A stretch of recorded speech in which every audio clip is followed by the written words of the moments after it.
Looks like honesty is the best policy after all. Welcome back, everyone. This is it, the season finale of Legion, Season 2, Chapter 19. This is a double header that's going to include episodes 11 and 12 together. And boy, what an hour special we got here. I am stoked coming off of this. Really enjoyed it. Luckily, I don't think this one had any cop-outs some people were expecting, or some weird turn back of the clock, and we really weren't seeing the real thing. It was just an illusion all along. No, no, no, no, no. What has happened has happened. Everything has consequences, and we see the result of everyone's goodwill or ill will, whatever you want to call it. So, as always, spoiler territory is right ahead. If you're waiting to see this, if you want to wait a little longer, or if you're looking to watch this in some other streaming service or avenue, or you just don't want to hear any spoilers yet, you have been warned. Let's get to it. We kicked this episode right off the bat where we left off with David versus the Shadow King, the showdown in the desert, and in typical Legion style, what a weird start. You got David, looks like he's lip syncing to The Who, the lyrics for it, and how fitting. With the concept of love and vengeance.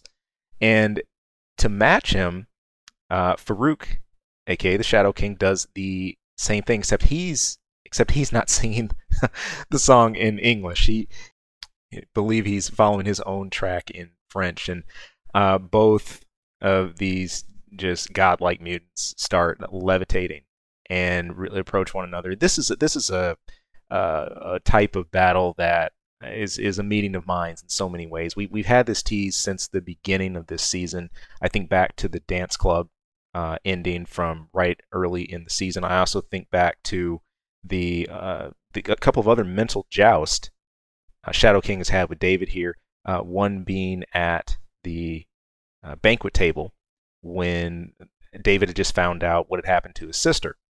The other really interesting instance being when David was working with the Shadow King, trying to find his body, and when they were going back and forth about just the specifics and the details, everything that was involved in the plan. That was another really interesting play. If you recall, they sort of panned to a wrestling arena, and then they panned to a few other different areas. So it shows this this is sort of beyond projection. It's almost metaphor personified, and that's awesome. It's a really cool way to do this.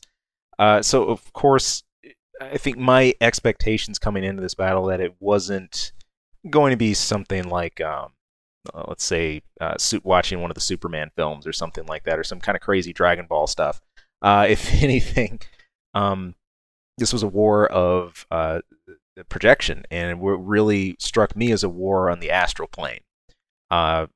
The Shadow King and David immediately both begin to conjure some of the strongest imagery they can come up with. They are constantly changing forms and shifting. David with a more of like green aura, and the Shadow King with a sort of blazing orange aura. And it's done in a very comic chalkboard-like style. This harkens back to what we saw near the end of Season 1 when David was putting the pieces together about his father, the truth of his birth, everything that had gone on with the Shadow King, and we had that whole portrayal and all that moving imagery playing out in the chalkboard. It's kind of like that, just we have it here in super high color. So it's a super fast-paced battle rather. T-Rex biting a human, Farouk turning into a snake, wrapping around the T-Rex, morphing into tanks and weaponry and guns and spiders and everything else. And of course, Shadow King sliding some trickery in. He changes his form once to Sid to halt David to catch him off guard, and of course it does. But David's not alone here. Lenny has hung out, and she is ready to do her part of this job. And here's the funniest part. She really seems like the only one that David had put in place that hasn't been radically thrown off course at this point. She's got that rifle. She's ready to rock. And rock she does. I didn't know she could shoot like that. The fork, the giant tuning fork that blocked out the powers of psychic mutants. Now, remember, at the end of last episode, the Shadow King was sure to fling this thing way, way, way. Lenny sighted where this was from her perch, and she manages to nail it in one clean shot. rings it, and sure enough, it disrupts the battle between David and the Shadow King and reduces them, just for a bit, to men. So we start to see the scene play out of exactly what future Sid warned about. And that is David going to smash the Shadow King's head with a rock in the desert, which he proceeds to do, and he is about to kill him, about to land the killing blow, when none other than Sid comes in. And we don't see her face at first, but we're heavily tipped off with the gloves and, well, the head of the Minotaur. Whoa! Now that threw me for a trip. The first thing I was saying was, did she do it? Did she end up killing this thing, or what happened? So, total badass moment for Sid coming in here. But she has you see the head of the Minotaur. Sid herself's a little busted up, but she's also carrying a pistol. And true to honest, as I feared, the Shadow King's words have obviously sank in. They've gotten to her. Not just his words. The imagery that she was shown, the things that she saw from David's perspective that she normally couldn't see, that the Shadow King made plain and visible to her. It has rattled her, it has shaken her, and right now the foundations of their relationship are on ice. Now, I can't blame Sid in totality here. I really don't. This is the culmination of a lot of small things for David adding up. And sometimes it's those small things that end up enough of them to give you the straw that breaks the camel's back, and that's what happened. You take one or two of these things, and they only might seem innocent. David omits something here and there. He doesn't give Sid all the details about his meeting with future Sid. He sort of goes out of his way to shield her from certain things. And in his mind, I think in his own way, that's love. But it's almost like David has almost unwillingly participated in a form of smothering, or at least he didn't recognize it. Really trying to do, in all those instances, either what he thought was best, where his feelings were leading him at the time, or what he thought would be best for him and Sid at the time, without consulting her. And this feud has reached a head. Sid has David at gunpoint now. And now, I'm particularly psyched at this part because the actual battle between David and Farouk, that's pretty quick as far as what goes down. So you know if the title card showdown, especially on a season finale, is ended that quickly, you're in for some surprises and some real good stuff. It took me back to Avengers Infinity War, the first 5 minutes or so aboard the Asgardian ship with Thanos, but that's neither here nor there. So, what happens? What occurs? Well, there's a really, really heated discussion between the two. David is just trying to talk her down from this, that she doesn't need to do this, that she doesn't need to go forward with it, and Sid is just marching forward with her reasoning, with her rationale, really putting two and two together, why future Sid did what she did, and namely, fully, squarely, putting the villainy on David, despite all his attempts to tell her, I'm not the bad guy here. This guy, the Shadow King, is the one manipulating things, but Sid isn't going to have any of it. So she prepares to take her shot, and she does it. She takes it, or so we think. As she pulls the trigger, we're pulled into David's mind.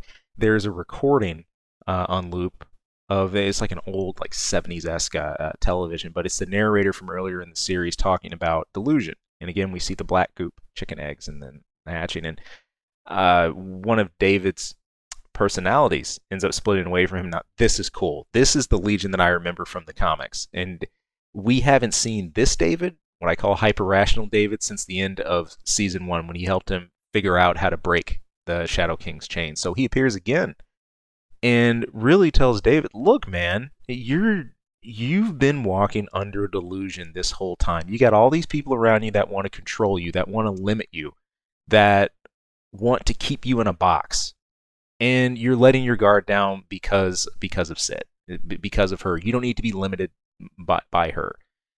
And sure enough, another fragment personality ends up splitting off, a much more aggressive form to urge David into what the more rational side is already trying to talk. In fact, it's funny. We have 3 Davids in the room at one point, and then the hyper-rational David is saying to the aggressive one, look, you're not helping. So this is a really cool way of blending Season 1, everyone was saying David was crazy and just schizophrenic, with his current powers now. And the truth is, it's both. David's been under this guise so long that he's not insane, he's just a mutant with powers. And, well, he has powers all right, but they manifest themselves in a very potent, interesting form of schizophrenia, what he has. So what's amazing, though, is each of them seem empowered in their own way. And this is linking to the comics really well. As I thought, we didn't get that direct link right into X-Men. We still didn't see Charles Xavier or anything else. We still got cheesed out of that. I had a feeling we wouldn't. If you make it all the way to finale and we don't get that, well, pretty much a lost cause. But this is a good way, I think, of marrying the spears of thought and the arcs that both these seasons have set up into one line. So, in addition to this, there's also a short cutaway scene of Oliver and Melanie, and we jump forward 3 years later, and they're having a conversation about being detached from their bodies and that the world itself still exists. It's out there somewhere, but I'm assuming they're on an astral plane together somewhere. But they seem to have tried to either forget or have partial memories about everything that happened or is happening. They refer to David as when he turned, and their conversation and thoughts seem to really darken as they start talking about what happened to the world after all these events. So we get some heavy foreshadowing that this is not going to be good, even if we're trying to look at what a different alternate future would have been like if this all could have been changed, if the Shadow King was around to subvert David more, or to keep him from becoming evil. But the ironies here, you have characters that have built all of their own traps, and everyone walks right into the things that they've set up. David, in his subtle manipulations, those have come to a head in its form of his relationship with Sid, and this ends up refracting out to his surrounding team. The surrounding team with trying to control everything that's happening to such a degree that they end up also becoming some of the precursors to David turning. And we see writing on the wall for this, but we have not seen present David actually turn yet. So where's this all going to go? We're brought back into current time. And then from Lenny's perspective, she actually took a second shot with a sniper rifle that she meant for Sid, but through some miracle, her bullet actually collided with Sid's bullet as she was trying to shoot David, rendering Sid unconscious and knocking David down too. Wow. So we have a triple KO situation with the Shadow King still semi-conscious, at least. David down, Sid down. The rest of Division 3 moves in, and at this point they move in to capture the Shadow King. And there's a certain irony here. They put a crown on his head, and there, if you look at this, there's some, I thought at least, there's some real almost biblical allusions here. It's reminded me of the Christ and the Crown of Thorns. And except this crown, of course, is a suppression device for Shadow King. It ends up nullifying him even further, so he can't use his powers once the effect of the tuning fork wears off. Under everyone's noses, though, David makes a subtle move as he recovers and moves over to Sid and ends up putting a block over her memories, over her mind, to really just try to escape the current situation, let everything air out a bit, bring Sid back to the Sid that he recalled. This is a really, really risky move, and in my opinion, a wrong move too. David's other personalities tell him as much. This is not, going to end well. Back at Division 3, as everyone settles in, Sid opts to spend some time on her own. She just feels something's off. She can't put her finger on it. And David pretty much spends the whole night worrying about her. He ends up making a projection of himself, a mental projection, to visit her in her room. And still, he doesn't tell her what really happened. He doesn't tell her what he did. And again, it's all these small subtle manipulations that have added up, and you just see this happening and realize it's a time bomb on screen. It can't be pretty because eventually, as his personalities tell him, it's going to be undone. This can't last forever. And the one thing that his David's personalities keep pushing him to do is saying, we need to hear it from you. You know what has to be done. And at this point, we know David sort of has a plan or a semi-plan that he's forming. There's a couple of other winks at that too. Right before they arrive at Division 3 for the night, David sits down with Lenny, who's also been apprehended, just put in chains, not really any other restraining crown or anything crazy like that, but starts talking to her about these ideas about God, asking her, "Do you believe God?" She says, "No." She says, "No, I don't." And David convinces her, or really sort of works another angle, saying, "I believe you do, and he has plans for you." Obviously, sort of referring to himself, which is another hint, something potentially sinister beneath the surface, or the way David's mind, the way his views are starting to shift a little bit about, subtle manipulations just being sleight of hand or something he can do for convenience. So there's a lot of ground that's been laid here already while we're at Division 3. And of course, David ends up doing another projection of himself to visit the Shadow King in his imprisonment.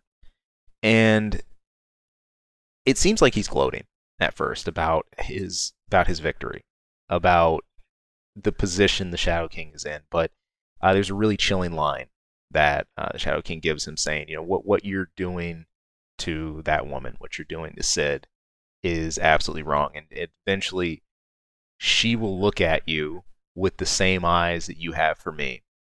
And there's a really strange, kind of twisted, I think, explanation or logic here from Farouk's end. He says, "You can't make someone love you. Trust me, I tried it." They would say, BS with who? And he says, "You. I have tried since you were a child." And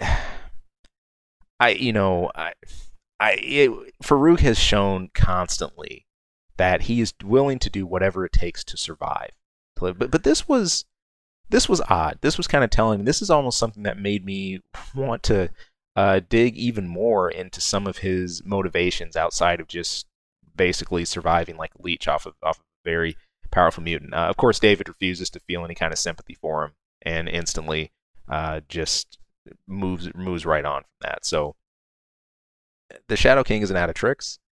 There is a way that he ends up overriding at least part of his restraining crown and get access to just a bit of his power. He manages to manipulate a small rodent that's running around in the room, and he gets this little guy, this little mouse, to deliver a message to Sid. And obviously, it's pretty obvious what's going on here. This is likely going to undo the veil that David has put over her, and this is the start of the disaster setup. David thinks that Farouk is going to be killed, not just put away. Farouk is still relaxed. He doesn't sense any kind of mortal threat because he's still got cards up his sleeve here, and this is where he's really set up to outthink David and outdo him here, even though David has proven the more powerful for the time.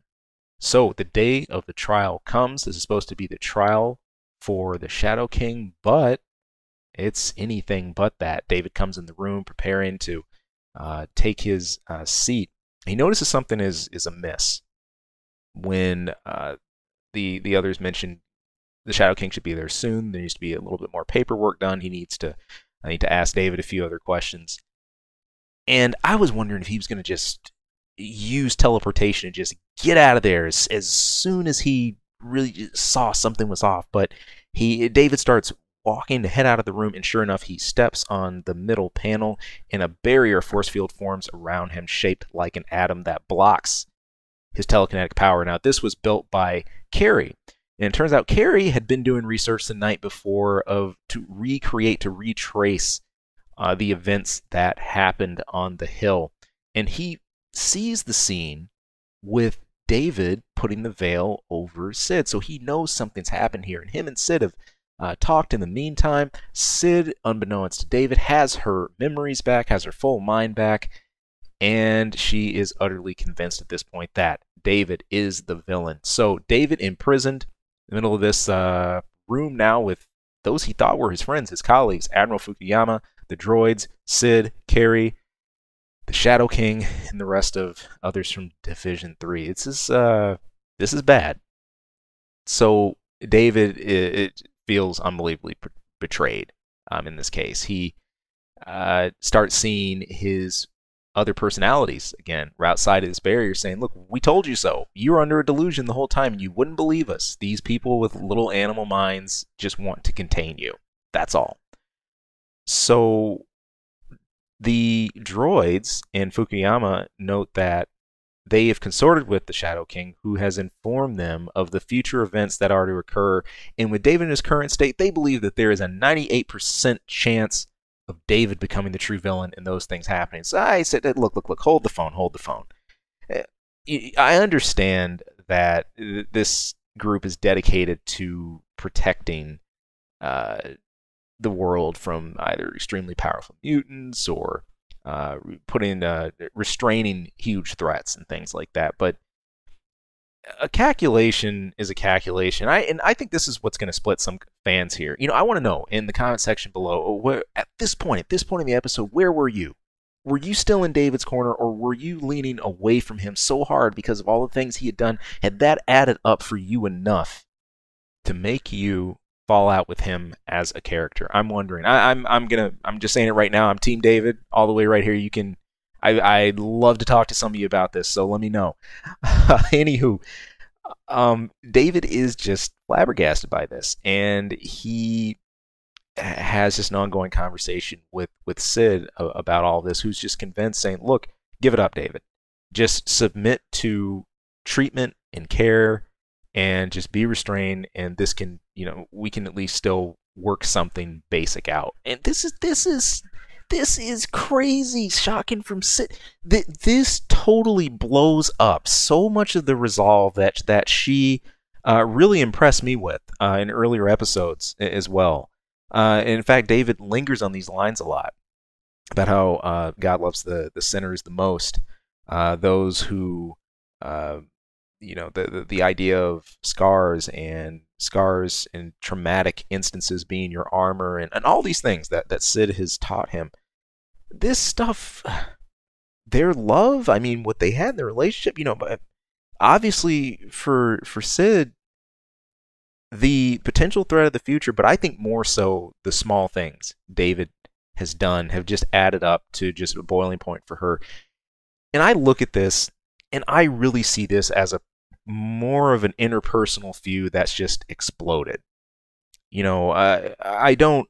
It's a tough situation because while I don't condone the way David subtly lied to Sid about so many small things, I think a lot could have been straightened out with their relationship. But this is just blown up, and it's all over the place now. This has some serious ramifications way beyond just David and Sid, and they've reached an impasse. And David tried once to break this field when he first got caught in it, but eventually he's had enough. He's had enough of talking with Fukuyama's team and everyone else, and says, you know what?